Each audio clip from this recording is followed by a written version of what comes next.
que a gente está tratando desse assunto. E nós temos sido muito edificados, e principalmente eu tenho sido muito edificado. Geralmente quando alguém faz um estudo, assim, prepara um estudo, com certeza aquela pessoa é a pessoa mais edificada, pode ter certeza disso. São algumas horas em cima dos textos, pesquisando, indo atrás. É muito, muito bênção, muito bênção. Eu recomendo que você faça isso, que você estude um tema, estuda mesmo, coloca ali no papel, e depois ministre com alguém. Você não precisa, não necessariamente estar aqui, mas ministre com alguém. Quando a gente ensina alguém, a gente aprende muito mais, muito mais. Aquela informação que você pegou lá, ela vai fixando muito mais profundamente ali na mente quando a gente está ensinando, trazendo aquilo que a gente aprendeu. Isso é muito, muito bênção. Tá? Então nós vimos na primeira quarta um panorama geral ali do contexto onde a história de Davi está inserida. Eu decidi fazer isso para que nós entendêssemos a profundidade que é a história de Davi. Deixa eu ver aqui, que eu nem vi se vocês falaram aqui se está tudo certo. Ó, tem delay quase 0. Isso é muito legal. A Picanha falou que está tudo ótimo. Ah, então tá. Se a Picanha falou, cara. Meu Deus.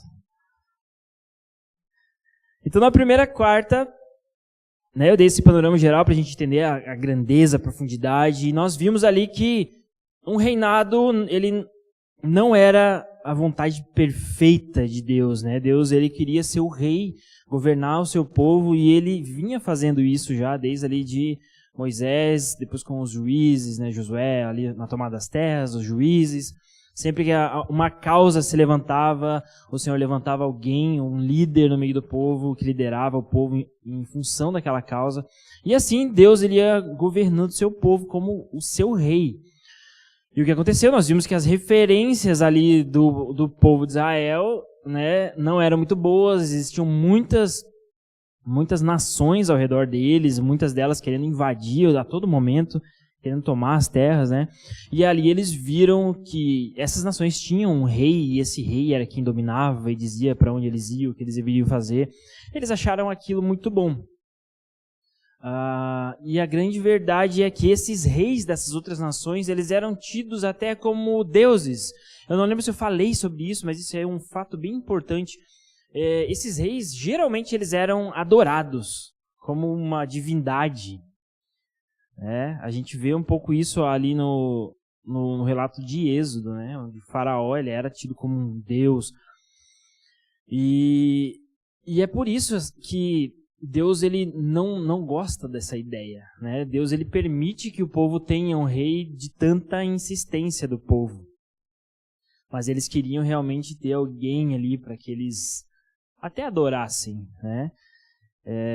E aí a monarquia, o reinado, ele surge aqui na história, né? Com Saul. Nós vimos que Saul, ele tinha tudo para ser um grande rei, ele era um grande homem, um homem alto, de boa aparência.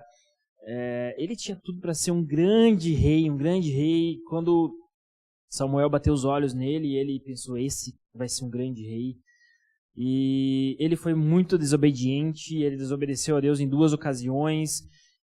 E o problema nem é esse, não que não seja um problema, mas a questão é que ele errava e ele não se arrependia dos seus erros. Ele não se dobrava. Hoje, nós vamos ver o reinado de Davi, nós vamos ver a grande diferença. Davi cometeu muitos erros também ao longo do seu reinado, mas a grande diferença é que Davi, ele não esperava nem 30 segundos. Ele se rendia assim que a ficha dele caía, assim que ele se dava conta de que ele havia pecado, ele se arrependia, e essa é a grande diferença, o grande contraste que existe entre Saul e Davi. Nós vamos ver muito bem isso hoje. E Saul, infelizmente, ele não conseguia, ele não se rendeu. Talvez ele queria ser assim como os reis ali das outras nações, ele queria ser um grande homem, aquele homem imponente, quem sabe até adorado pelo povo, e é por isso que ele não se dobrava. E aí Deus tira o reino dele e escolhe um homem segundo o coração de Deus, que é Davi. Deus escolhe Davi um jovem que está lá apacentando as suas ovelhas, as ovelhas do seu pai, meio que esquecido lá no campo, né? A gente vê Samuel indo lá ungir o novo rei e Samuel não encontra essa pessoa, até que o pai dele lembra, tem mais um filho e esse filho tá lá no campo, ele traz ele e ali Deus confirma no coração de Samuel que ele seria o rei e ele é ungido.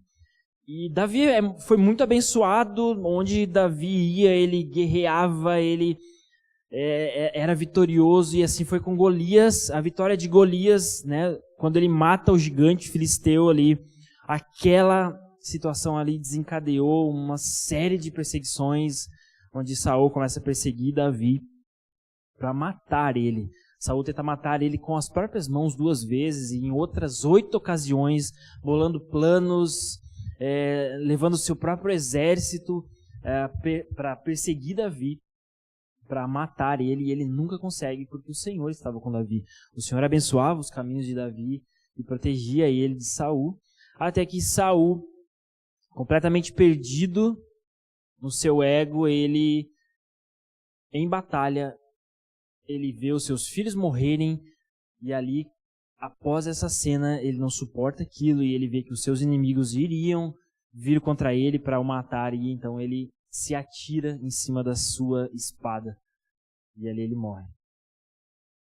E é a partir desse ponto que nós vamos entrar hoje. A partir desse ponto. Nós vamos ver como que Davi, então, ele toma o trono, como que Davi chega até lá, como que Davi reina, quais são os procedimentos de Davi, como ele se arrepende, quais foram os erros dele. Nós vamos ver tudo isso hoje aqui. Tá? Pode passar aí, já está lá. Então Davi recebe a notícia, abre aí comigo então em 2 Samuel, no capítulo 1.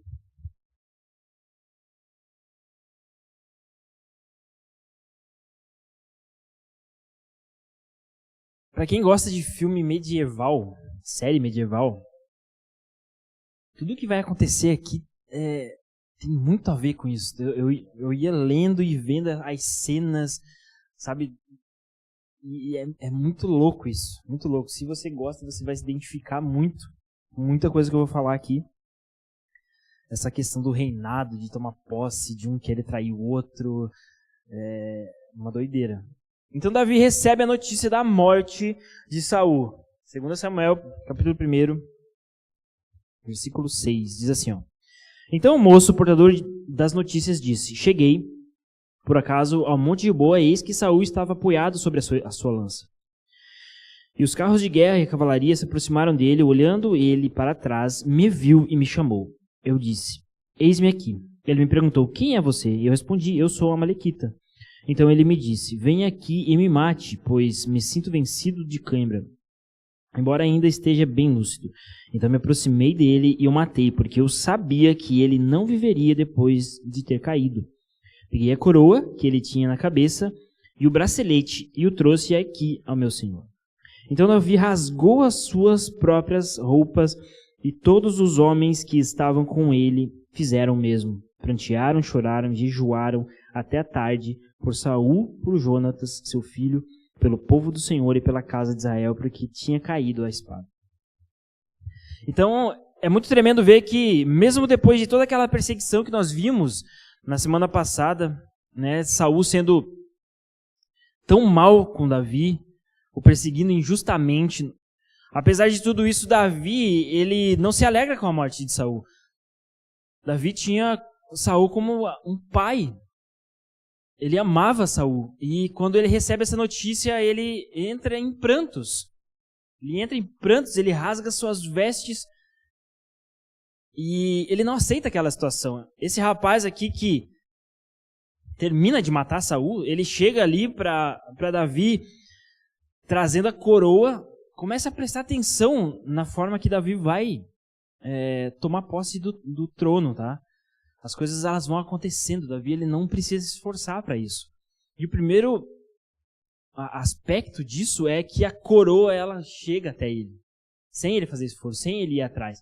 Esse rapaz chega com a coroa e o bracelete de Saul ali e entrega a Davi, e ele pensa que está trazendo uma boa notícia para Davi. Ele pensa: poxa, o Davi foi tão perseguido, então agora eu vou lá levar essa notícia. Só que Davi, ele não se alegra com a situação. Ele entra em prantos, ele chora. Vamos continuar aqui. No versículo 13. Então Davi perguntou ao moço, o portador das notícias, de quem você é? Ele respondeu, sou filho de um homem estrangeiro, amalequita. Davi lhe disse, como você não temeu estender a mão para matar o ungido do Senhor? Então Davi chamou um dos moços e lhe disse, vá até lá e mate-o. E ele foi e o matou. Davi mata aquele homem. Mesmo com Saul já praticamente estando morto, porque ele havia se lançado sobre a sua espada, ele havia tentado se matar ali, né? Esse homem, ele chega ali e ele apenas acaba de vez com o sofrimento de Saul. Só que mesmo assim, Davi, por estar tão triste com essa situação, ele pede para que matem esse homem. Isso mostra que Davi realmente não estava com os olhos no poder. Davi não estava com seus olhos voltados em ser o rei, em ser o todo-poderoso. Isso vai mostrando o coração de Davi para nós. Talvez se fosse um homem ímpio, ele se alegraria e ele pensaria, agora eu vou reinar no lugar de Saul. Agora meus problemas estão todos resolvidos. Na verdade, não foi isso que aconteceu. Pode passar. A grande verdade é que Davi, ele honra Saul com uma canção. Em 2 Samuel, no capítulo 1, versículo 17. Diz assim, ó, Davi pranteou Saul e seu filho Jonatas com esta lamentação. E ele ordenou que se ensinasse aos filhos de Judá o hino do arco que está escrito nos livros dos justos. Então ele cria uma canção. A gente sabe que Davi, ele era um músico, ele tocava harpa. Ele cria essa canção de lamento pela morte de Saul e ele ainda pede para que seja ensinada essa canção para todo o povo, para que todo o povo cantasse e se lamentasse junto com ele. É muito tremendo ver o coração de Davi. É muito lindo. Pode passar, Zé. E no capítulo 2, Davi, ele se torna então um rei local. Ele não toma posse do trono de Israel como um todo logo de cara. Apesar de todos sabiam que ele era o rei, apesar de que o próprio Saul sabia que ele seria o rei, ele não vai lá e toma posse. 2 Samuel, no capítulo 2, versículo 1, diz assim, ó, depois disso, Davi consultou o Senhor, dizendo, devo ir a alguma das cidades de Judá? E o Senhor respondeu, vá sim. Davi perguntou, para onde devo ir? O Senhor respondeu, para Hebrom. Davi foi para lá, levando consigo as suas duas mulheres, Ainoã, a Jezreelita, e Abigail, a viúva de Nabal, o Carmelita. Davi levou também os homens que estavam com ele, cada um com a sua família, e eles ficaram morando nas aldeias de Hebrom. Então vieram os homens de Judá, e ali ungiram Davi, rei sobre a casa de Judá. Então Davi, ele foi ungido por esses homens, rei da casa de Judá. Ele foi rei, um rei local, somente daquela tribo. Ele chega diante de Deus e ele pergunta, Senhor, eu posso agora voltar para lá? Porque até então ele era um inimigo de Israel, né? Ele era inimigo do rei e automaticamente ele era inimigo de todo o povo. O povo não poderia acolher ele. Nós vimos na semana passada que Davi não tinha nem para onde ir, tanto que ele foi pedir abrigo para os filisteus. É uma loucura. E quando ele chega ali na terra de Hebrom, os homens o fazem ele rei. Eles ungem ele, declaram ele rei. Mais uma vez nós vemos que Davi ele não quis ir atrás disso. O reino veio atrás dele. Nós vemos que Deus ele vai ali preparando tudo. Deus vai preparando cada coisa, cada acontecimento, cada detalhe para que Davi fosse o rei de Israel. Vou passar. E lá no versículo 8, Isbosete, filho de Saul, é constituído rei em Israel. Então, Saul ainda tinha um filho, que é esse Isbosete aqui, e ele foi constituído rei.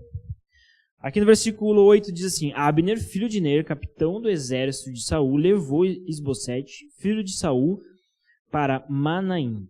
E o constituiu rei sobre Gileade, sobre os Assuritas, sobre os Jezreel, Efraim, Benjamim e sobre todo o Israel. Isbosete, filho de Saul, tinha 40 anos de idade quando começou a reinar sobre Israel e reinou 2 anos. Somente a casa de Judá seguia Davi. Então Abner Abner ele foi muito importante nessa questão aqui com o filho de Saul, porque Abner ele tinha influência no meio do povo. E Abner, ele, assim que soube da notícia, ele bola um plano para que até ele mesmo continuasse no poder. Então ele levanta Isbosete ali como o rei. Ele apresenta diante do povo e fala: esse aqui é o filho de Saul e ele é o rei legítimo. E todos aceitam. Pode passar.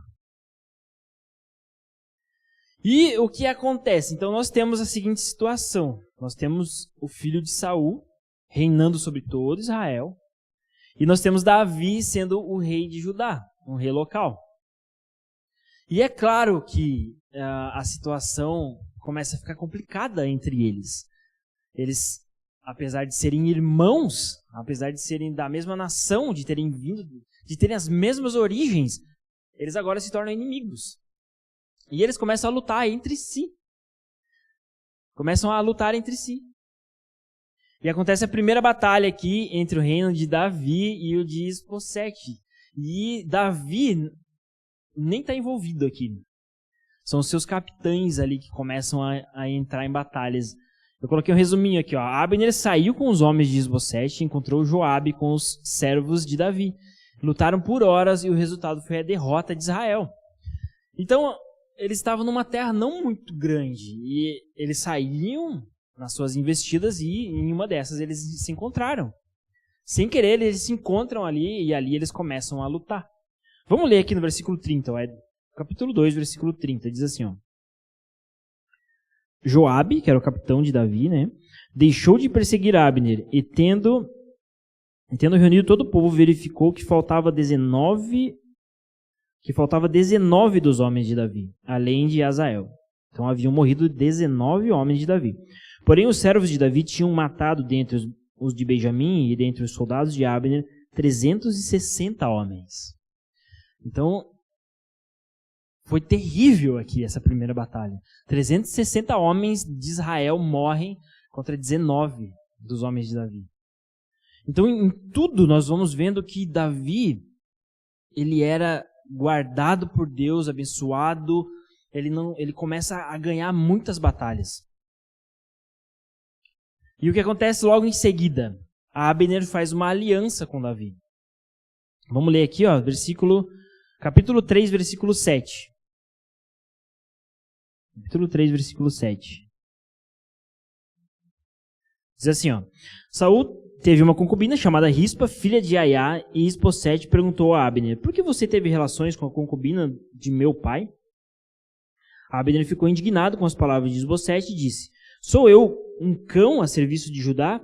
Ainda hoje eu sou fiel à casa de Saul, seu pai, e aos irmãos e amigos dele, e não entreguei você nas mãos de Davi. No entanto, hoje você quer me culpar por causa dessa mulher? Que Deus me castigue se eu não fizer por Davi o que o Senhor lhe prometeu, transferindo o reino da casa de Saul e estabelecendo o trono de Davi sobre Israel e sobre Judá, desde Dan até Berseba. Então eles se desentendem aqui. O capitão dos exércitos aqui, Abner, dos exércitos de Isbosete, de Saul aqui, eles se desentendem aqui por causa dessa concubina. E Abner, a partir desse momento, decide que ele faria uma aliança com Davi. O trono do filho de Saul aqui, ele só está sendo mantido por causa desse homem aqui, por causa de Abner. Sem Abner aqui, o trono dele não iria existir. Então, o filho aqui de Saul, ele entra em pânico. Ele entra em pânico quando isso acontece. Porque ele sabe da importância de Abner. E o que Abner faz? Abner vai visitar Davi. Logo em seguida aqui nós vamos vendo no texto que Abner visita Davi e ele fala para Davi: eu vou te ajudar a tomar o reino. E Davi aceita a ajuda de Abner. Davi recebe Abner lá na sua terra, aceita a sua proposta e manda Abner embora. E aí acontece uma tragédia. Passa aí, Joabe, o capitão dos exércitos de Davi, ele mata Abner sem Davi saber. Está lá em 2 Samuel 3:26. Vamos ler ali, Ao sair da presença de Davi, Joabe enviou mensageiros atrás de Abner. e eles o trouxeram de volta desde a cisterna de Sirá, sem que Davi o soubesse. Quando Abner voltou a Hebrom, Joabe o levou para um lado, no interior do portão da cidade, para lhe falar em segredo, e ali o feriu na barriga. E assim Abner morreu, por ter derramado o sangue de Azael, irmão de Joabe. Lá atrás, Azael havia sido morto, e agora ele se vinga aqui de Abner. Joabe, ele fica completamente indignado com Davi, porque Davi recebe o seu inimigo ali na sua terra, escuta ele e manda ele embora a salvo. Ele não aceita essa situação. Então Joabe, ele vai, bola esse plano aqui sem Davi saber, e mata Abner. Aí, imagina a tensão que isso causa em Israel, porque Abner era um homem muito importante. Então Davi, ele dá um passo para trás. Nós vamos ver na sequência aqui do texto, se você for ler, você vai ver que Davi, ele se lamenta por essa situação. Ele entra em luto por Abner, ele não aceita aquilo. E o povo, olhando essa situação, eles entendem que realmente Davi não teve nada a ver com aquela situação. Porque o povo poderia muito bem pensar que Davi teria feito aquilo, que Davi teria armado todo esse plano, que Davi teria trazido Abner para ali, para uma armadilha, mas o que Davi faz é se lamentar, chorar, prantear por Abner. Ele não aceita. E o povo entende. O povo entende que Davi não tinha nada a ver com isso. Então Isbosete agora, ele está sem o seu capitão, sem o homem que o levantou. Ele está completamente sozinho. Completamente sozinho. As pessoas não temem ele por conta de tudo aquilo que seu pai fez. As pessoas não temem ele como rei da nação. Eles não têm ele como rei da nação. Eles somente se dobraram a isso, a essa causa, por causa de Abner. Agora que Abner está morto, ele fica completamente sozinho e desolado. E o que acontece é que 2 servos dele o matam e levam a cabeça para Davi. Olha só. 2 Samuel, capítulo 4, vamos ler ali. 2 Samuel, capítulo 4. Versículo 1 diz assim, ó. Quando Isbosete, filho de Saul, soube que Abner tinha sido morto em Hebrom, e as suas mãos desfaleceram, e todo Israel ficou consternado. Versículo 4. No versículo 4, ele meio que abre um parênteses aqui, tá? Ele diz assim, ó. Jonatas, filho de Saul, tinha um filho aleijado dos pés. Ele tinha 5 anos de idade quando de Jezreel chegaram as notícias da morte de Saul e de Jonatas. Então sua ama o pegou e fugiu. Aconteceu que, apressando-se ela a fugir, ele caiu e ficou manco. Seu nome era Mefibosete.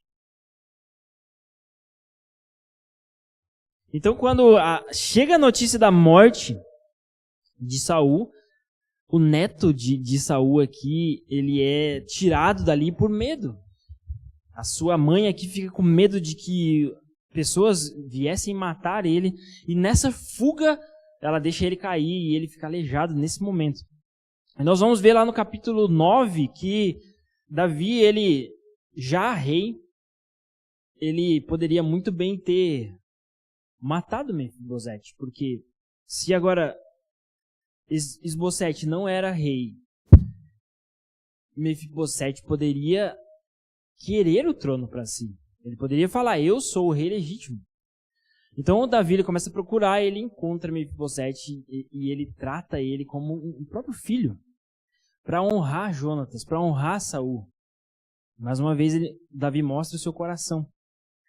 Então esse é um grande parênteses que acontece aqui, no meio da história. No versículo 5, vamos continuar aqui. Recabe e Baaná, filhos de Rimon, Beorita, chegaram à casa de Isbosete no maior calor do dia, estando ele a dormir ao meio-dia. Ali, entraram para o interior da casa, como que vindo buscar trigo, e o feriram na barriga. Depois, Recabe e Baaná, seu irmão, fugiram. Eles tinham entrado na casa enquanto Isbosete estava deitado em sua cama, no quarto de dormir, feriram-no e o mataram. Depois cortaram a cabeça dele e a levaram, andando toda a noite pelo caminho da planície, levaram a cabeça de Isbosete ao rei Davi, em Hebrom. Eles disseram: está aqui a cabeça de Isbosete, filho do seu inimigo Saul, que queria matá-lo. Assim, hoje o Senhor Deus vingou o rei, meu senhor, de Saul e sua descendência. Então, mais uma vez, Davi não precisa fazer nada. As situações, elas vão acontecendo. As coisas vão se encaixando e Davi, ele não precisa ir contra Isbosete. Ele não precisa querer tomar o trono para si, porque esses homens entram ali e matam ele, cortam sua cabeça e levam a Davi. Eles levam a cabeça do rei a Davi. Olha que doideira isso, gente. E aí, como vocês podem imaginar, Davi não recebe essa notícia de bom grado. Davi, ele não aceita a situação e ele manda que matem esses homens. Eles chegam ali com aquela notícia maravilhosa, achando que eles iam deixar Davi feliz e, na verdade, Davi se entristece muito com isso. Davi se entristece com a injustiça que fizeram com ele, por ter matado ele de uma forma tão desonrosa, e ele manda que matem esses homens. E agora não existe mais nada que possa impedir Davi de reinar. Nada mais. Então acontece o quê? No capítulo 5. Davi é ungido rei sobre Israel. Capítulo 5 diz assim: então todas as tribos de Israel vieram a Davi em Hebrom e disseram: veja, somos do mesmo povo que o Senhor, ó rei. No passado, quando Saul ainda era rei sobre nós, era o Senhor quem fazia entradas e saídas militares com Israel. Também o Senhor Deus lhe disse: você apacentará o meu povo de Israel e será príncipe sobre Israel. Assim todos os anciãos de Israel foram falar com o rei em Hebrom, e o rei Davi fez com eles uma aliança em Hebrom diante do Senhor. E eles ungiram Davi rei sobre Israel. Davi tinha 30 anos de idade quando começou a reinar, e reinou durante 40 anos. Em Hebrom reinou sobre Judá 7 anos e 6 meses. Em Jerusalém reinou 33 anos sobre todo Israel e Judá. Então agora Davi se torna rei, finalmente. Aquilo que Samuel fez lá atrás, que nós vimos, que ele foi lá, ungiu Davi, sem que ninguém soubesse, sem que nem Davi soubesse. Ele unge ele rei, e aquilo se cumpre nesse momento aqui. Se cumpre nesse momento, sem que Davi precise usurpar o trono. E Davi teve muitas oportunidades, olha só. Davi teve a oportunidade de matar Saul em 1 Samuel 24, que nós vimos. Ele teve outra oportunidade de matar Saul em 1 Samuel 26. Ele poderia ter sido rei, gente, há muito tempo. Se ele tivesse sido um homem injusto, assim que ele matasse Saul lá atrás, ele já seria rei. Ele já seria levantado como rei, mas ele espera e ele confia em Deus. E nós vemos que o coração dele não estava nisso. Nós vemos que ele se lamenta pela morte de Saul e a morte do assassino do rei. E ele mata o assassino do rei, né? Que nós acabamos de ver aqui. Ele não se alegra com a morte de Saul. Então ele não usurpa o trono em momento algum, gente. O trono vem até ele. Ele respeita Isbosete, em 2 Samuel, que nós acabamos de ver. Davi, ele não procura guerra. Ele não procura destronar. Davi, ele tinha poder, gente. Davi tinha influência para juntar homens e tomar o trono de Isbosete. Mas ele não faz. Ele não faz. Ele espera. Ele espera em Deus. Ele faz paz ali com Abner, o capitão de Isbosete. Ele mata os assassinos de Isbosete. E Davi honra a Mefibosete, o neto de Saul. Então, só nessas situações aqui nós vemos que Davi tinha um coração realmente puro diante de Deus. Ele não era um homem maligno, um homem tomado por seu ego. E é por isso, são essas evidências que vão mostrando pra gente por que Deus escolheu ele. Por que Deus escolheu Davi. Porque o coração dele não estava nessas coisas aqui, o coração dele não estava no poder. Davi não precisou passar a perna em alguém. Ele não precisou disso, gente. Deus foi honrando com a vida dele. E aqui nós tomamos uma grande lição para as nossas vidas. Talvez a gente almeje alguma coisa, almeje crescer financeiramente, ter um cargo diferente na empresa, ter melhores bens, ter um carro melhor, ter coisas. Isso é muito bom. Só que nós temos que tomar o exemplo de Davi, em que o seu coração não estava nessas coisas. E ele continuava sempre confiando em Deus, mesmo que ele não visse nada. Na semana passada nós vimos o quanto Davi sofreu, o quanto ele foi perseguido, ele ficou sem ter para onde ir, gente. Ele não tinha casa, ele tinha que dormir em uma gruta, em uma caverna. Ele teve que ir em um povo pagão pedir asilo para os seus pais. E mesmo assim, Davi continua firme. Davi continua firme, honrando a Deus, sendo um homem justo, sendo fiel ao Senhor, sendo fiel ao propósito que Deus colocou no coração dele. Ele continua sendo fiel e nós temos que ser assim também. Continuar sendo fiéis, justos, agindo com honestidade em todas as coisas, não precisando passar a perna em ninguém, não precisando passar a perna em um colega de trabalho, em um líder que está acima lá no trabalho, em um gerente. Deus honra com o nosso coração quando nós estamos sendo fiéis a Deus. Deus honra e a coisa vai acontecer no tempo do Senhor, e o Senhor, ele traz a bênção até nós. E foi exatamente o que aconteceu com Davi. Davi não precisou lutar pelo trono. Em momento algum ele lutou pelo trono. O trono chegou até ele. Isso é muito tremendo, gente. E aí nós vamos ver algumas conquistas de Davi, muito importantes no começo do seu reinado. A primeira conquista foi a conquista de Jerusalém, que se torna a cidade de Davi, a capital de Israel, ali em 2 Samuel 5, do 6 ao 10. Então, essa cidade ela era tomada por um outro povo. Deixa eu lembrar o nome do povo aqui. No capítulo 5, né? Jerusalém ainda não fazia parte das terras de Israel. Os jebuseus, isso. Os jebuseus é que dominavam Jerusalém. Jerusalém é uma cidade antiguíssima, gente, antiguíssima. Ela tem mais de 3.000 anos de existência. Davi ele reina aqui mais ou menos ali no período de 1.000 anos antes de Cristo, e Jerusalém ela ainda 2.000 anos mais antiga que isso. Então é uma cidade que já estava lá. Ela foi tomada por muitos povos, porque ela está numa região bem estratégica, no alto de um monte, tinha muralhas, então era uma cidade quase impenetrável. Isso, diante de tantos ataques, era uma posição muito privilegiada em meio a tantas guerras que eles tinham, né? E Davi, então, ele olha para aquela cidade e ele decide, não, Jerusalém vai ser a nossa casa, vai ser a nossa capital. Aqueles homens, eles tiram sarro de Davi, porque realmente era uma grande cidade fortificada, só que Davi tinha os seus valentes ali. Nós vemos os valentes de Davi lutando e sendo vitoriosos em cada batalha, e eles invadem Jerusalém e eles tomam a cidade.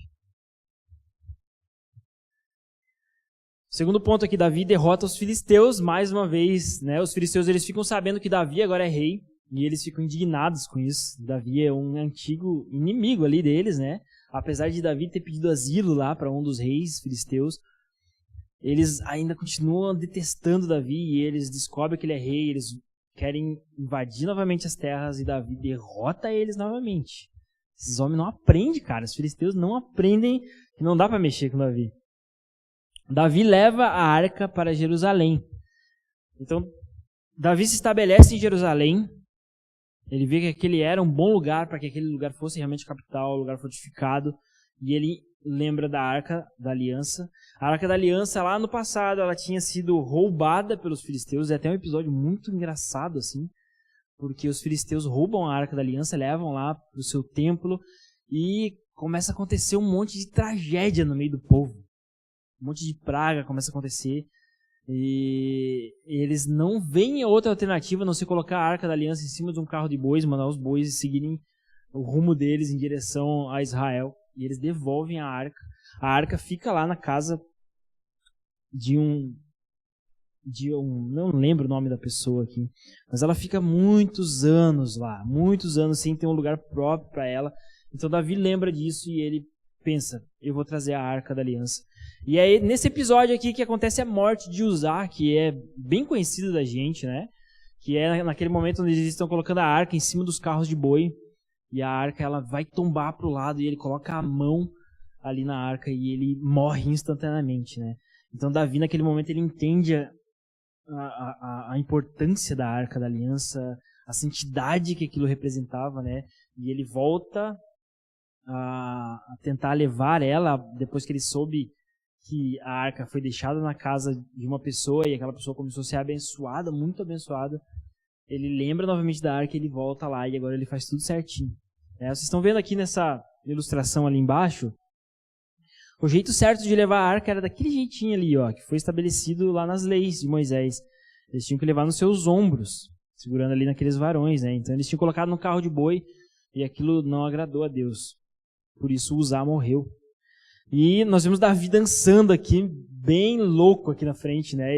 Porque Davi realmente estava muito feliz com aquela situação, né? Ele havia conquistado uma grande cidade, agora ele está levando a arca, que representa a presença de Deus, então ele está levando a presença de Deus para a capital de Israel. Ele está muito feliz. E outro episódio engraçado que acontece depois é que a esposa dele, a Mical, ela fica cabreira com ele porque ele se despiu e dançou. Ela disse, isso não é papel de rei. É muito, muito engraçado isso. Então Davi ele leva a Arca da Aliança de volta para Jerusalém, que é algo muito importante. E Davi começa a vencer todos os seus inimigos aqui. Daqui para frente ele vai vencendo todas as batalhas, gente. Todas as batalhas. Davi tem um exército poderoso. Os valentes de Davi são poderosíssimos. E ele começa a vencer uma atrás da outra. Aqui no capítulo 8 tem diversas batalhas que ele vence. No capítulo 10 também. Ele vence os amonitas, os sírios, podia juntar quem fosse. Os amonitas e os sírios se juntaram aqui no capítulo 10 para ver se eles conseguiam vencer Davi. Mesmo assim, ninguém tinha êxito contra ele. Ele foi vencendo uma atrás da outra, uma atrás da outra, uma atrás da outra, até que se fez paz ali no reino. E o que acontece é, Davi, então, pode passar, Asif. Davi está com o seu reino estabelecido até aqui. Até aqui está tudo certo, gente. Deixa eu ver se vocês estão aí.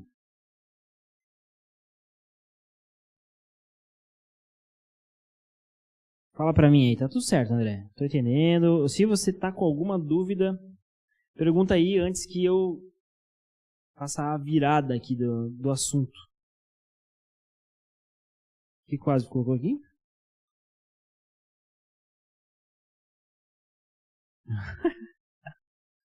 Isso aqui não é todo mundo que vai entender isso aqui. Não? Poucas pessoas vão entender essa figurinha do Asif, mas é que tem a ver com o que eu falei no começo dessa live. Tudo certo, falou, tudo certo, mano, está tudo certo, beleza. Então tá tudo certo. Se vocês não têm nenhuma dúvida, então tá de boa. Então agora acontece aquela grande virada na história de Davi, né? Tudo tá indo muito bem e acontece o episódio de Davi e Batseba. Vamos falar um pouco sobre isso e as consequências que isso teve no reinado de Davi.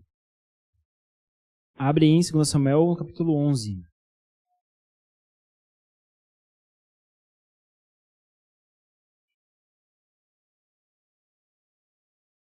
Diz assim, ó, versículo 1. Decorrido 1 ano, no tempo em que os reis costumam sair para a guerra, Davi enviou Joabe. Presta bem atenção nesse detalhe aqui. Davi enviou Joabe. O que acontece? Eu acabei de falar para vocês que Davi, ele estava vencendo todas as batalhas. Todas. E ele ganha uma confiança absurda diante disso. E chega num ponto em que ele começa a não ir para a batalha. E foi nesse dia aqui. Justamente nesse dia que batalha. O rei, ele deveria estar na batalha. O rei deveria estar lá, à frente do seu povo, guiando o seu povo. Em todas as guerras e disputas que tiveram, Davi sempre esteve lá. E nesse momento aqui ele envia Joabe, ele confia que Joabe era muito bom. E ele envia ele. Continuando aqui.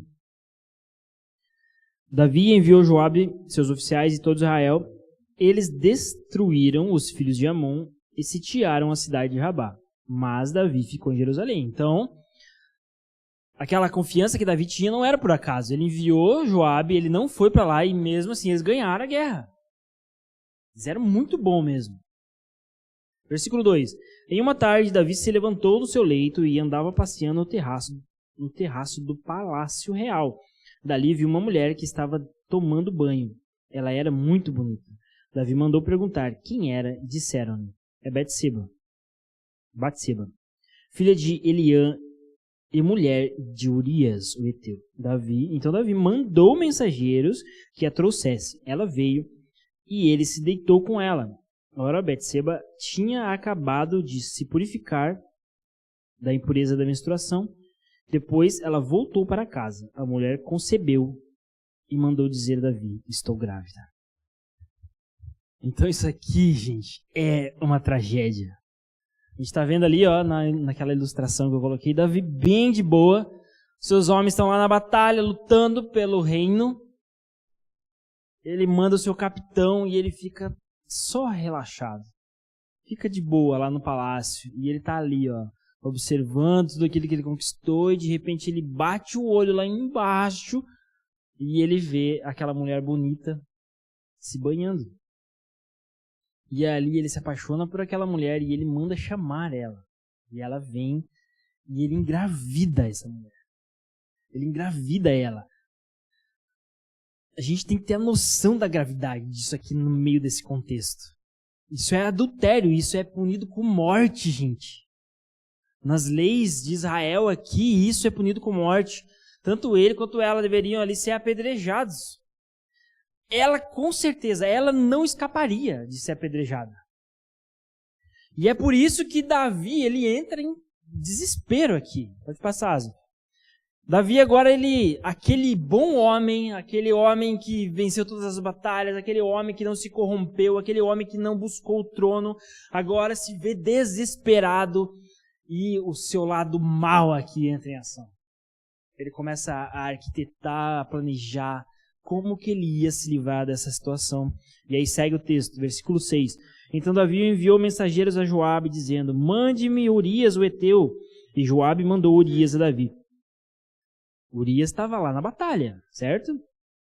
Quando Urias chegou, Davi perguntou como estava Joabe, como se achava o povo e como ia a guerra. Ele está desconversando aqui, né?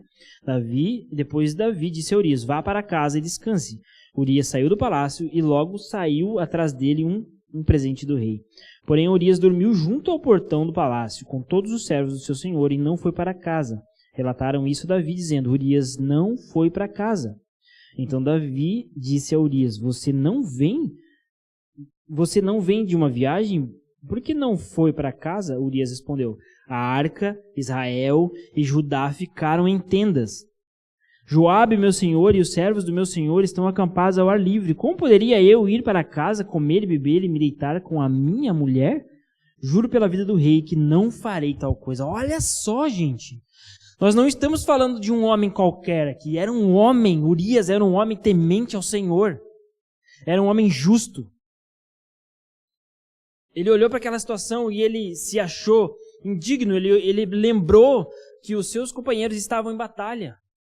Que o seu senhor estava em batalha, que eles estavam lá sofrendo, que a arca da aliança estava lá. E ele pensou: eu não vou ter o privilégio de me deitar com a minha esposa. E o que Davi queria aqui, gente?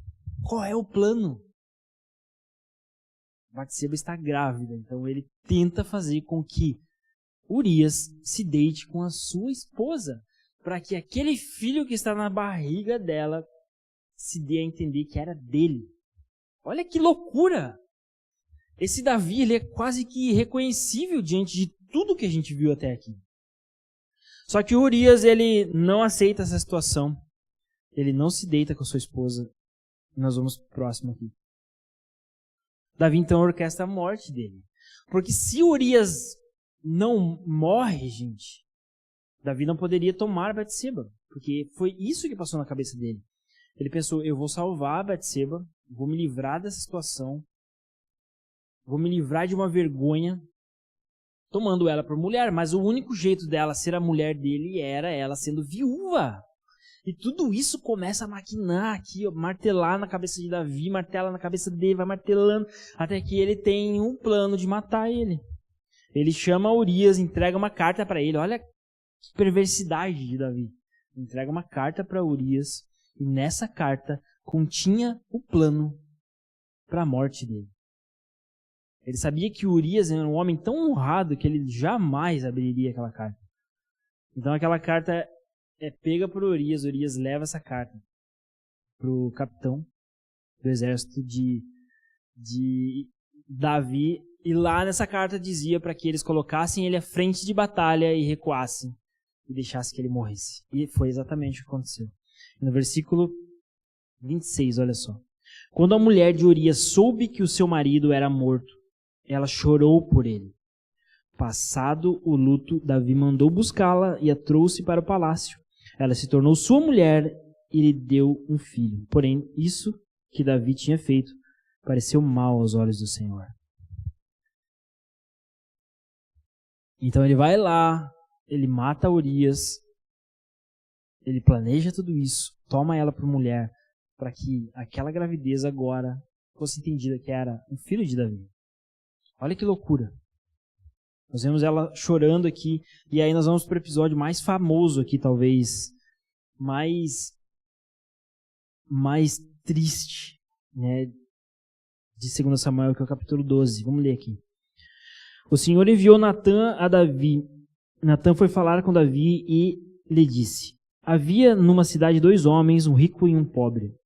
Presta bem atenção nessa história. Versículo 2. O rico tinha ovelhas e gado em grande número, mas o pobre não tinha coisa nenhuma, a não ser uma cordeirinha que havia comprado. Ele a criou em sua casa, junto com os seus filhos. Comia de sua comida, bebia do seu copo. Dormia nos seus braços e ele a tinha como filha. Certo dia chegou um viajante à casa do homem rico e este não quis pegar uma de suas ovelhas ou um de seus bois para dar de comer ao visitante que havia chegado. Em vez disso, pegou a cordeirinha do homem pobre e a preparou para o homem que havia chegado. Vocês entenderam a história? Havia um homem rico que tinha muitos cordeirinhos, muitos bois, muitas posses, e havia um homem pobre que tinha uma cordeirinha apenas. Uma cordeirinha apenas. Que ela comia com eles, bebia no mesmo copo. Era um animalzinho de estimação, gente. E quando chega um visitante na casa daquele homem rico, ele não pega o seu boi lá que estava sobrando, ele pega aquela cordeirinha para matar e dá para o viajante ali que estava na sua casa. E o que acontece? Versículo 5. Então, o furor de Davi se acendeu contra aquele homem e ele disse a Natã: tão certo como vive o Senhor, o homem que fez isso deve ser morto, e pela cordeirinha restituirá 4 vezes, porque fez uma coisa dessas e porque não se compadeceu. Então Natã disse a Davi: este homem é você. Imagina o gelo na espinha agora de Davi, né? Porque aqui a ficha cai, gente. Assim diz o Senhor, Deus de Israel: eu ungi rei sobre Israel, eu o livrei das mãos de Saul. E aqui ele vai relatando tudo que ele fez por Davi, né? Versículo 10 diz assim, ó: agora, pois, a espada jamais se afastará da sua casa, porque você me desprezou e tomou a mulher de Urias, o heteu, por sua mulher. Assim diz o Senhor: eis que farei com que de sua própria casa venha o mal sobre você. Tomarei as suas mulheres à sua própria vista e as darei a outro homem, que se deitará com elas em plena luz do dia. Porque você o fez em segredo, mas eu farei isso diante de todo Israel em plena luz do dia. Então Davi disse a Natã: pequei contra o Senhor. E Natã respondeu: também o Senhor perdoou o seu pecado, você não morrerá. E aí ele fala que o filho que estava na barriga de Batseba, ele morreria. Então esse pequei contra o Senhor é aquilo que eu estava falando, da diferença dele para Saul. Ele se rendia, ele quebrantava o seu coração, e ele caía a ficha, e ele realmente se humilhava diante de Deus. Porém, o que ele cometeu foi terrível, gente.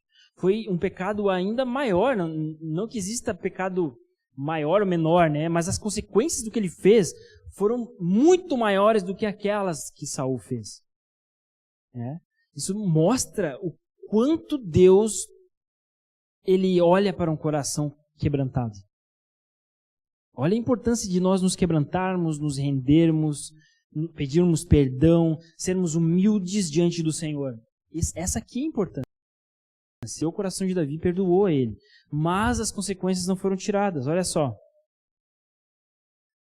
Pode passar, Azaf. Vai mais um.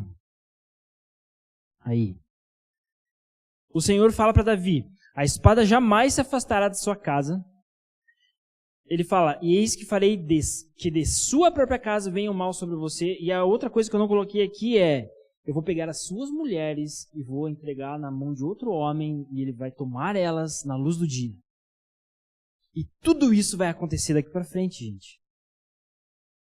Porque Deus é mau? Não. Por causa da consequência do pecado de Davi. Algo muito interessante, eu até estava comentando com a Lu, com a Fábio hoje lá no escritório, é que estudando essa questão de Batseba, eu cheguei em várias teorias, e uma das teorias é que realmente Davi, ele cometeu um grande abuso de autoridade ali com Batseba. Em momento algum nós vemos Batseba sendo julgada no texto aqui como uma mulher adúltera, em momento nenhum nós vemos ela sendo condenada. Nós vemos que ela foi tomada por Davi e ela não tinha o que fazer, gente. Ela não tinha como falar para Davi que ela não queria que aquela situação existisse. Ele era o rei, ele tinha todo o poder. Ela não tinha para onde recorrer. Vocês estão entendendo? E aí, quando Natan chega para Davi, ele, nessa alegoria aqui, nessa figura de linguagem da cordeirinha aqui, ele apresenta a Batseba como essa cordeirinha. O cordeirinho é aquele que é inocente. Ela estava inocente nessa história. Completamente inocente. Ela foi tomada. Ele abusou de Batseba. Foi realmente um abuso de autoridade. E esse pecado desencadeia um monte de consequências. Deus avisa Davi. Coloca aí no próximo. Olha só as consequências do pecado de Davi. Eu vou passar rapidão aqui, porque a gente não tem tempo de falar sobre cada ponto.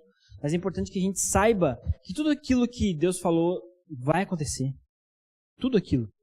Que as consequências do pecado de Davi foram terríveis e que aquilo que ele fez começou a gerar ações na vida dos seus filhos. Primeira consequência está em 2 Samuel 12, do 15 ao 19. O Senhor feriu a criança e ela morreu. Aquele filho que Davi fez ali em Batseba, né, esse abuso, nessa ocasião aqui, não dá para afirmar exatamente se foi abuso, tá, gente? Isso é uma das teorias, mas eu acredito muito nessa teoria. Eu acredito muito na teoria de que ele abusou dela, justamente por causa do relato aqui de Natan, de que ela era uma cordeirinha, de que ela estava inocente, de que ela não tinha para onde ir. E essa criança morre, Davi se lamenta por isso, mas não tem o que fazer. Davi ora, Davi jejua, Davi chora, mas essa criança morre. Posteriormente, eles vão ter um filho, que é Salomão, que seria o próximo rei. Mas essa criança morreu. Outra consequência, segunda, Aminon, filho de Davi, abusa de sua irmã Tamar. Então Aminon, ele se apaixona pela sua própria irmã. Isso aqui são os filhos de Davi, gente. São meio irmãos ali, né? Filhos, não são filhos da mesma mãe, mas são todos filhos de Davi. E um dos filhos de Davi, que é o Aminon, se apaixona por Tamar e ele bola um plano junto com seu amigo para ficar doente. Ele se finge de doente para que Tamar fosse cuidar dele. E nesse momento, ele estupra ela. Ele estupra a própria irmã e logo após esse ato, ele rejeita ela. E imagina a situação. E aí, Absalão, o irmão mais próximo ali de Tamar, ele fica muito indignado com essa situação. E aí o que acontece? A terceira consequência. Absalão, filho de Davi, mata Aminon 2 anos depois. Absalão fica guardando aquela raiva dentro do coração dele, esperando uma oportunidade. E essa oportunidade chega e Absalão mata E ele mata Aminon 2 anos depois para vingar Tamar. Então as coisas vão acontecendo e é terrível. São os filhos dele, gente. É a casa dele, é a família de Davi.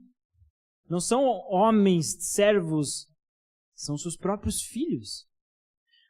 E eu estava vendo em um desses estudos que eu fiz a respeito do abuso que Davi cometeu em Betseba, e esse estudo que eu vi falava o seguinte: será que no meio de tudo isso que aconteceu, em que Davi planejou a morte do marido ali de Betseba, e ele tomou ela por mulher, será que o burburinho disso não se espalhou ali pelo palácio? Será que as pessoas não ficaram sabendo dessa história? Com certeza sim, gente. Porque é muito óbvio. Está muito na cara.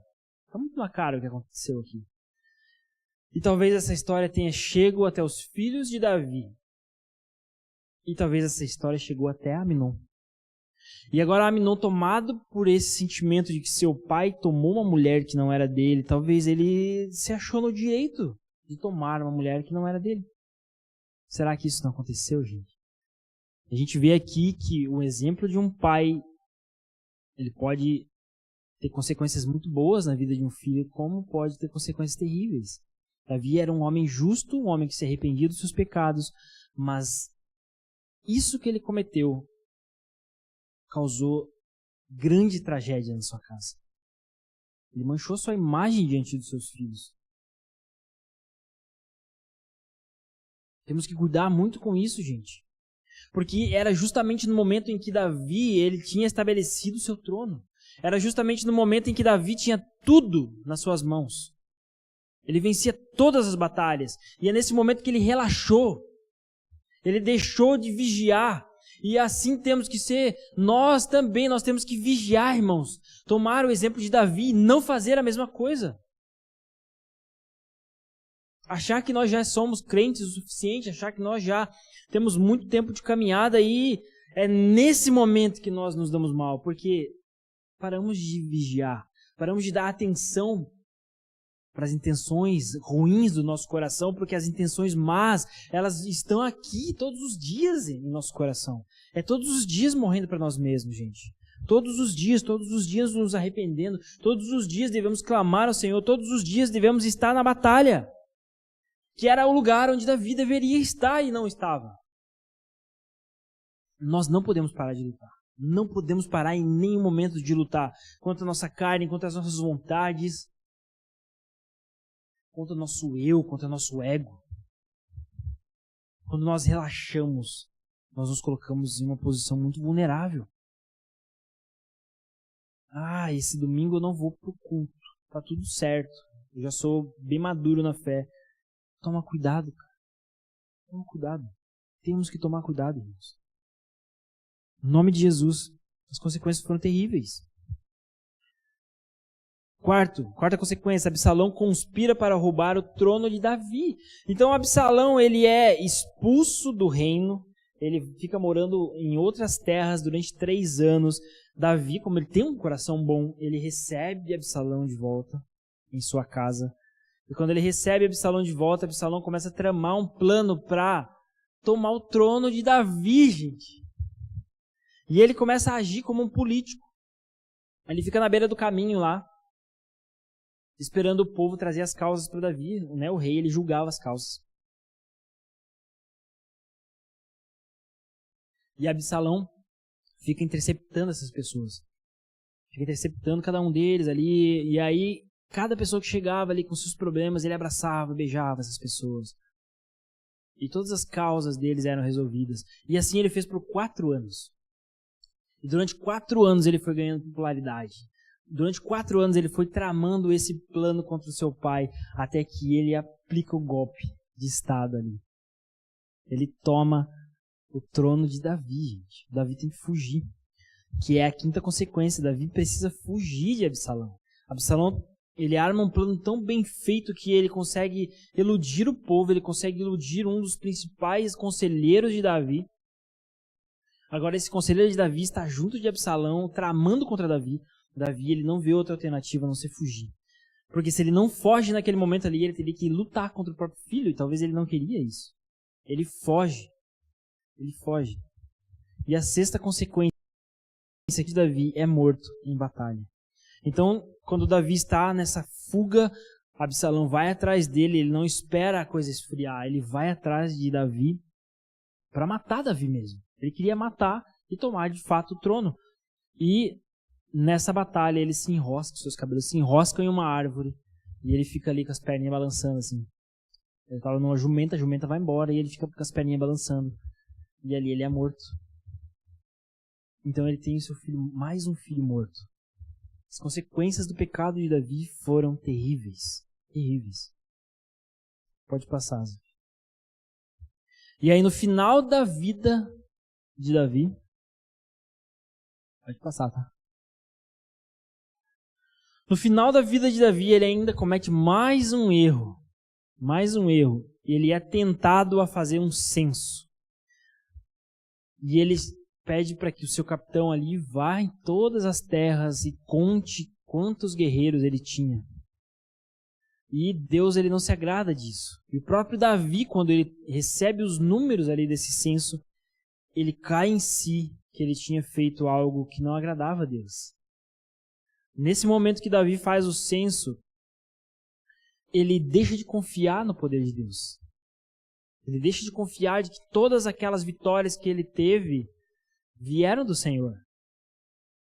E aí Deus faz uma proposta para ele. E aí eu te pergunto, o que você escolheria? Assim como Davi teve consequências dos seus pecados anteriormente que nós vimos, teria consequências do pecado dele aqui. E Deus faz a proposta do seguinte, você tem 3 opções.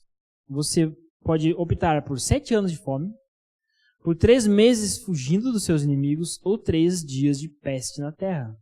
Olha só, o que tu escolheria? Davi escolheu 3 dias de praga. Então uma grande peste ali veio sobre o povo e 70 mil pessoas morrem. Mais uma vez as consequências dos atos de Davi refletem ali na vida dele, na vida do seu povo.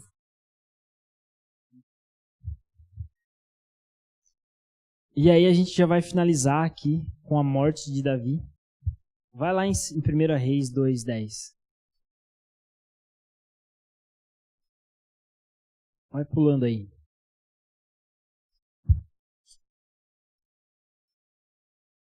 Eu não vou entrar em detalhes sobre 1 Reis, mas eu quero trazer só um final aqui.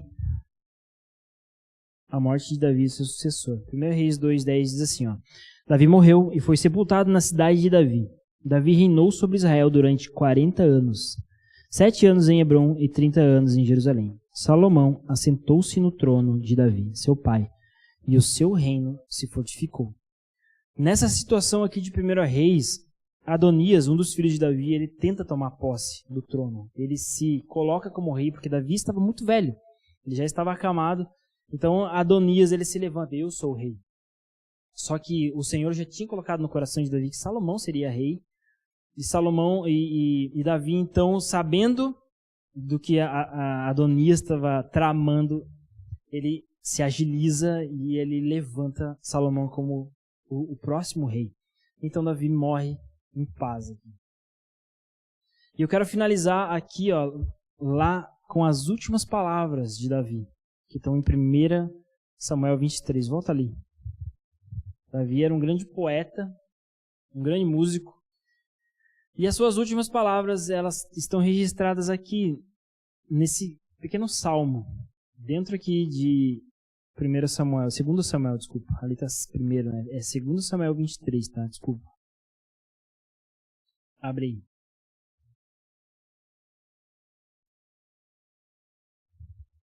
Segundo Samuel 23, no versículo 1. Diz assim, São estas as últimas palavras de Davi. Palavra de Davi, filho de Jessé. Palavra do homem que foi exaltado, do ungido do Deus de Jacó, do suave salmista de Israel. O Espírito do Senhor fala por meio de mim, e a sua palavra está na minha língua. O Deus de Israel falou, a rocha de Israel me disse, aquele que governa o povo com justiça, que domina no temor de Deus, é como a luz da manhã, quando sai o sol, como manhã sem nuvens, cujo esplendor, depois da chuva, faz brotar da terra a erva. Isso aqui é o que estava no coração de Davi. E essas últimas palavras demonstram para a gente o porquê ele era o homem segundo o coração de Deus. Era isso aqui que estava no coração dele, gente. Era isso aqui. Versículo 3 de novo ali. O Deus de Israel falou, a rocha de Israel me disse, aquele que governa o povo com justiça, que domina no temor de Deus, é como a luz da manhã. Ele entendeu isso. Ele entendeu que ele deveria reinar com justiça, que ele deveria ser um homem justo diante de Deus, temente ao Senhor. É por isso que ele foi um homem segundo o coração de Deus. E continua. Não é assim, versículo 5. Não é assim que a minha casa está para com Deus? Pois estabeleceu comigo uma aliança eterna e em tudo bem definida e segura. Não me fará ele prosperar toda a minha salvação e toda a minha esperança? Porém, os homens malignos serão todos lançados fora como os espinhos, pois não podem ser tocados com as mãos. Mas quem tocá-los se arma de ferro e da haste de uma lança, e serão totalmente queimados no fogo, ali onde estão. Então ele traz esse contraste aqui entre um coração puro diante de Deus, um coração justo diante de Deus, que é assim que ele tentou seguir a sua vida, com um coração perverso e maligno. E um coração perverso e maligno será lançado fora como espinhos. Esse é o destino do homem mau. Então Davi ele encerra a sua vida aqui para essas últimas palavras, mostrando e respondendo para nós por que ele era homem segundo o coração de Deus. E é por conta disso. Não é por conta dos seus grandes feitos, não é por conta de que ele era um grande rei, mas é porque ele tinha um coração puro diante de Deus. Ele tinha um coração quebrantado diante do Senhor. E é assim que nós temos que ser. Ele recebia uma repreensão, ele se dobrava, gente. Ele era humilde. Ele era o rei. Ele poderia ter a mesma atitude de Saul. Saul, ele não aceitava a repreensão. Ele não aceitava se dobrar. Mas não. Ele abdicava de todo o poder que ele tinha como rei e ele se rendia diante do Senhor. Ele pedia perdão. Ele entendia que ele tinha falhado em ser um homem justo, em ser um homem temente. E essa tem que ser a grande lição, eu acredito, da vida de Davi. Essa tem que ser a grande lição dessas 3 semanas. Se você não lembrar de nada, lembra pelo menos disso. Lembra pelo menos do contraste entre Saul e Davi. E lembra qual foi a diferença entre eles que causou a morte de Saul e a vida de Davi. Lembra da diferença em que fez com que Saul perdesse o seu trono, fez com que Saul perdesse o trono e fez com que Davi tivesse o seu trono na eternidade. Pois da linhagem de Davi, da casa de Davi veio o Cristo, o Salvador, o Rei dos Reis. O seu reinado não tem fim, gente. O reinado de Davi não tem fim. E qual é o grande contraste disso? É justamente a fala de Davi aqui. É justamente isso. Ele buscava ser justo, buscava se render ao Senhor, buscava temer a Deus. Que venhamos temer ao Senhor. Que não venhamos ter um Deus como um homem, um velhinho, barbudinho que está no céu, distante de nós, e que é bonzinho demais para trazer consequências para os nossos erros. Que venhamos entender isso. Que venhamos entender, que venhamos encarar as consequências dos nossos erros, assim como Davi. Davi, ele se quebrantava, orava, jejuava, se lamentava, se arrependia e voltava a buscar o Senhor. Em nome de Jesus, irmãos. Em nome de Jesus. Que um dia possamos chegar no céu e o Senhor fale a nós: vocês foram homens e mulheres segundo o meu coração. E é por isso que vocês estão aqui. Que venhamos almejar esse dia, gente. Que venhamos almejar o dia em que nós vamos encontrar Davi lá. E vamos ser uma grande congregação de homens e mulheres segundo o coração de Deus. Amém? Glória a Deus. Espero que vocês tenham entendido. Eu sei que é muita coisa, eu tentei resumir muito. Isso aqui precisava de, sei lá, de umas 10 quarta-feira para falar de cada detalhe. Mas eu creio que deu pra gente ter um panorama geral da história de Davi. E se você não viu as outras quartas, eu recomendo que você vá lá e volte e veja. Porque é muito difícil a vida. Em nome de Jesus. Amém? Vamos orar? Senhor Jesus, obrigado, Pai, por esse tempo em que estivemos aqui aprendendo da Sua palavra, Deus. Obrigado, Senhor. Que nós venhamos ter, Senhor, um coração parecido com o coração de Davi, Pai. Que venhamos ter um coração quebrantado, que venhamos nos humilhar diante de Ti quando cometermos erros, quando pecarmos, Pai. Tira de nós, Deus, todo o nosso ego, todo o nosso eu, Pai. Que o nosso eu morra, Deus. Que a Tua vontade seja feita em nossas vidas, em tudo, Pai. Em tudo, Senhor, que fizermos nessa vida. Não queremos correr atrás, não queremos usurpar. Queremos que o Senhor nos abençoe. Queremos que a Tua vontade seja feita, Pai, assim como o Senhor fez com Davi. Em nome de Jesus, Pai, abençoe as nossas vidas. Abençoe cada um dos meus irmãos que estão em casa agora, Pai.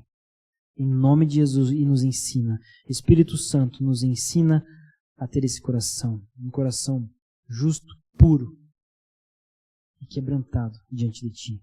No nome de Jesus. Amém. Deus abençoe, meu irmão. Fique na paz do Senhor. Amém?